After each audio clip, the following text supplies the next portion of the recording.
ฉันคงละเมอไปแสนไกลคำรักเพียงแผ่วๆฟังแล้วยอมหมดใจ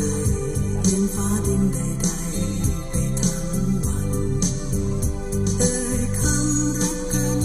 เมื่อเรานั้นได้อยู่เคียงมีแต่เสียงกระซิบกระซิบมาจากหัวใจ